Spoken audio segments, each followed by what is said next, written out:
Je m'en fous. Je m'en fous. No, don't change it. Rien ne me chauffe. Bonjour, coach. Bonjour Jumper, bonjour Néné chérie. Good morning, coach. It's been a while. Oui, oui, ça fait vraiment longtemps. Bon, oui, It's been a while. Un mois, quelques semaines. Quand Yeah. même, oui. Et je ne peux pas dire peu me chaud par rapport à ça. Okay. Oui, non, parce que vous me manquez de toute façon. Vous m'avez manqué de toute façon. Well, we're here. We have about 5 weeks. We have 5 good weeks that we're going to be together. So it's going to be a very, very good moment. So with Allez, on revient directement, on revient directement sur le projet de vie professionnelle. Alors, les 8 clés de performance du travail. Au travail. Au travail. Au travail. Et oui, c'est bien de préciser 8 clés de performance au travail et non du travail. Parce que quand on dit du travail, on peut se l'approprier ou pas. Bon, on a dit que c'était les 8 clés du travail. Donc moi, ça peut me chaud. Donc je n'utilise pas. Alors que si c'est les 8 clés de performance Au travail. de travail. Oui, au travail. Voilà. They say it was making a difference from au travail, but du travail. Oui. Not that to make the difference. Ok. Donc, ces 8 clés de performance au travail sont en lien avec la progression hiérarchique, c'est-à-dire que quand vous êtes recruté dans une entreprise, vous savez, l'entreprise est un projet commun pour le futur. Donc, autant l'entreprise appartient au patron, mais ça appartient également à toute la communauté, à tous les employés de l'entreprise, parce que c'est un projet commun pour eux. Le patron a certes eu la vision, mais il a embarqué avec lui d'autres personnes qui ont engagé également leur projet qu'on va appeler leur projet professionnel. Donc, à partir de cet instant, chacun doit pouvoir s'atteler à faire en sorte que l'entreprise puisse faire des bénéfices pour qu'en retour, on puisse partager ces bénéfices-là. Donc, il est important de travailler sur son projet professionnel. Et votre projet professionnel, ça ne concerne même pas seulement ça ne concerne pas seulement l'entreprise dans laquelle vous êtes, ça concerne toute votre vie professionnelle parce que vous pouvez gagner une expérience ici et la revendre ailleurs. Ensuite, gagner une autre expérience là-bas, ajouter à celle que vous aviez avant, la revendre également dans d'autres entreprises. C'est pour ça que vous devez toujours faire beaucoup plus que ce que vous êtes payé pour, parce que en le faisant, vous investissez dans votre futur. Okay. Et dans ce cas, comment faire pour être plus performant en entreprise? Vous devez être intéressé par votre entreprise et être intéressant par votre employeur. Donc, sur ce, comment faire? Parce que quand on dit il faut être intéressant et il faut être intéressé, on va se poser la question de je fais comment? Oui, je montre comment que je suis intéressant, je montre comment que je suis intéressé. Il y a 8 clés que l'on peut renforcer, avec lesquelles on peut renforcer vos capacités. Nous avions déjà commencé la fois dernière avec les 4 premières clés. Okay. Donc, comme les téléspectateurs étaient très très attentifs, je propose que l'on passe aux prochaines clés. Donc, la cinquième clé, c'était la cinquième clé, je rappelle déjà que les premières clés, c'était une bonne organisation de son temps au travail, c'est-à-dire de son temps de travail, c'est-à-dire organiser votre temps de travail. Une journée à 24 heures et vous avez 8 heures que vous octroyez ou que vous donnez à votre employeur. Il faut suffisamment structurer ça de telle sorte que le temps d'activité soit aussi plus intense que votre passe-temps, que votre retrait, que les rituels. Donc ça, c'est selon l'analyse transactionnelle. Il y a une fixation des objectifs mesurables. Vous devez avoir, au-delà des objectifs que l'entreprise vous a fixés, vos propres objectifs mesurables pour l'accomplissement des tâches de l'entreprise. On vous a fixé un objectif, mais vous vous dites, je fais comment pour le faire? Je peux subdiviser en plusieurs petites portions pour y arriver. Donc ça, c'est à vous de le faire. Une identification et une concentration sur la valeur ajoutée. Qu'est-ce que vous apportez comme valeur ajoutée? Est-ce que, parce que vous êtes... je ne sais pas moi, animateur, vous ne faites que votre travail. Est-ce que vous êtes cadre, vous ne faites que ça? Est-ce que parce que vous êtes caissier, vous êtes trésorier, vous êtes financier, vous êtes commercial, vous ne faites que ça? Quelle est la valeur ajoutée que vous apportez chaque fois? Parce que retenez que l'entreprise, c'est un projet commun pour le futur. Donc, si je me rends compte qu'il y a un peu une porosité au niveau de mon collaborateur, et que je peux apporter quelque chose pour soutenir, je dois automatiquement le faire. Rappelez-vous qu'on a dit il faut être intéressant et il faut également être intéressé. Il y a la création de la bonne ambiance au travail. C'est à vous. Vous pensez que c'est à qui de créer la bonne ambiance dans cette équipe-ci? C'est à vous de créer une bonne ambiance. Il n'y a pas votre chef ne viendra jamais dire non. Jumper, tu vas faire comme ceci, alors et Néné chérie, faites comme ceci pour qu'il y ait une bonne ambiance au travail. Donc, ça nous permet de chuter sur le 5e point qui est l'établissement des bonnes relations avec ses collaborateurs. Vous savez,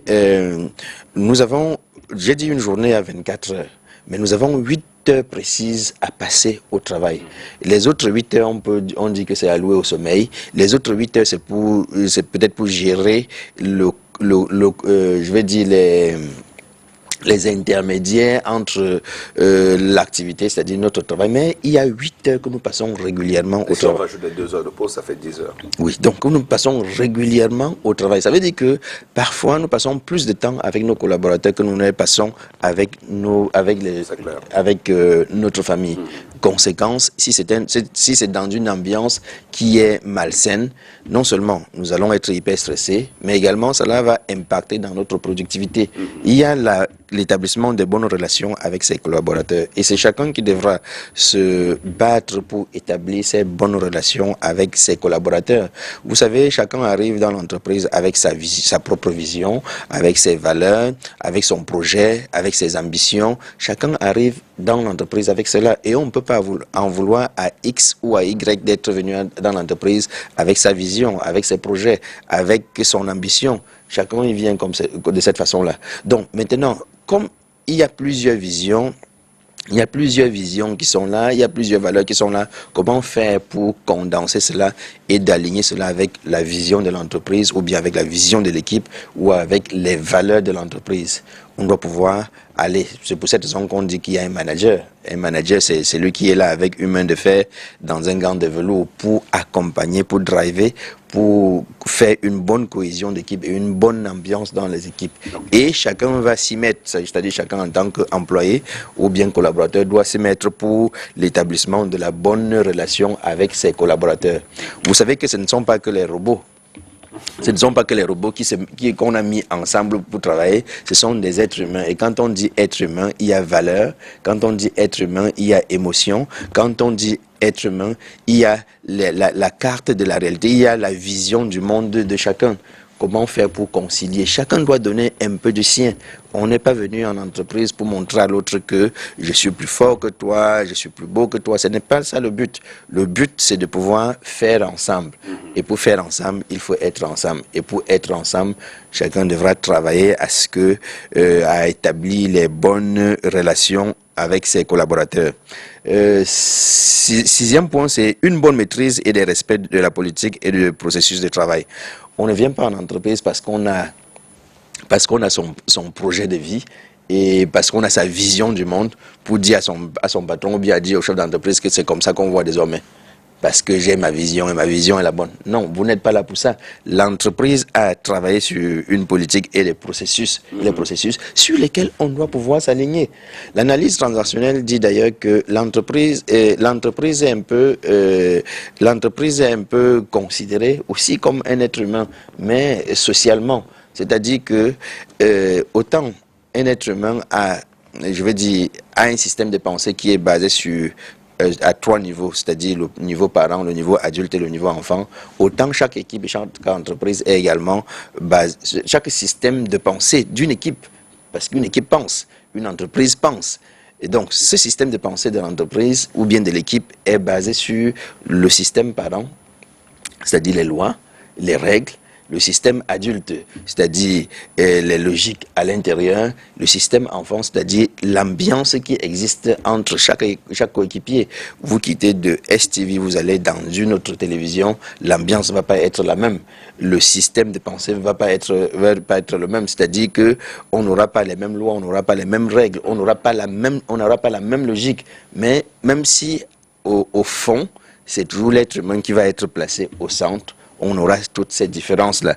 Donc, vous devez avoir une maîtrise et un respect des politiques et processus de travail pour se conformer. Parce que s'il n'y a pas ça, il n'y a pas de discipline. Okay. Et s'il n'y a pas de discipline, il n'y a pas, il n'y a pas respect et il n'y a pas avancement. Il y a une bonne compréhension et l'appropriation des objectifs, de la vision de votre chef d'équipe. J'ai dit tout à l'heure que votre chef d'équipe est là pour implémenter une vision, pour dupliquer la vision, pour mettre sur pied une stratégie. Comment est-ce que vous faites pour vous approprier? Si vous ne vous appropriez pas de cela, vous allez, tant bien même vous aurez envie de bien faire, vous allez faire de façon non alignée. Et quand il y a des ordres, il y a tout simplement mauvais résultats. Et on peut terminer par l'amélioration continue de ses connaissances grâce aux formations. C'est à vous de vous former pour être compétent. C'est à vous de vous former pour répondre aux besoins de l'entreprise. C'est à vous de vous former. C'est à vous et non à l'entreprise. C'est à vous de vous former. C'est à vous de vous former. L'entreprise vous accompagne. Et le système professionnel a mis sur pied, je pense que je ne me trompe pas, a mis sur pied une obligation aux entreprises d'accompagner chaque collaborateur à avoir au minimum une formation dans l'année. Mais c'est à vous de vous former. C'est à vous de vous former. On a beau vous envoyer, quand vous envoyez l'enfant à l'école, est-ce que vous êtes garant de sa motivation dans l'apprentissage, de sa volonté dans l'apprentissage? Non, pas du tout. Donc quand l'entreprise, elle vous envoie même en formation, c'est à vous d'avoir la volonté de vous former, d'avoir la volonté de grandir, d'avoir la volonté de produire. Et j'ai dit en amont que on devrait être intéressé et intéressant et intéressé. Justement, sur le côté intéressé, où l'entreprise devrait vous intéresser, moi là c'est mon point de vue et je le pense sincèrement, que ne serait-ce que pour l'entreprise, si moi j'ai un personnel actuellement qui maîtrise un outil de travail, et comme ça va très très vite et que nous sommes dans le monde professionnel avec les nouvelles technologies, il y a une nouvelle connaissance. Je gagne beaucoup plus à former la personne, à envoyer la personne là à l'acquisition d'une nouvelle formation, parce que tout ce que je paye c'est juste la formation, que de prendre un expert qui a déjà ce skill. Ça coûte beaucoup plus cher. Moi, en tant qu'entreprise, bien sûr, Jumper. Bien sûr, Jumper. Aujourd'hui, nous sommes concentrés sur l'employé. Comment est-ce que l'employé fait pour performant, pour rentabiliser l'entreprise? Là, on va toucher. Oui, on va toucher après. C'est l'employé qui se considère comme une entreprise. Effectivement. Et prochainement, on va toucher l'entreprise avec notamment le manager. Ce n'est pas avec le manager principal ou bien avec le promoteur de l'entreprise. Comment est-ce qu'il fait pour que son business à ce moment-là marche, pour avoir cette belle cohésion? Mais là, nous étions concentrés sur chaque individu, pour que chacun puisse savoir quelle responsabilité il a. C'est un peu comme dans notre vie, quand nous disons que les enfants sont perdus et qu'ils ne vont pas être le fer de lance de demain. Il y a la responsabilité de l'enfant, il y a la responsabilité du système. Le système est là considéré comme l'entreprise, le chef du système est considéré comme le manager, et c'est-à-dire que chacun doit avoir sa responsabilité à son niveau. Et aujourd'hui, c'était la responsabilité de l'employé. Super. Avant que l'on ne conclue, avant que Néné Chéri ne conclue, justement une façon résumée pour conclure, je vais rappeler quand même, c'est la journée mondiale de la population. On n'a pas eu le temps, parce que c'est très intéressant ici, on n'a pas eu le temps de parler là-dessus. Il faut savoir que nous sommes déjà à 8 milliards quand même de personnes sur Terre et qu'il a fallu des centaines de milliers d'années pour qu'on ait le premier milliard et puis moins de 200 ans en fait seulement pour qu'on le chiffre soit multiplié par 7, c'est des trucs que vous pouvez retrouver, des chiffres que vous pouvez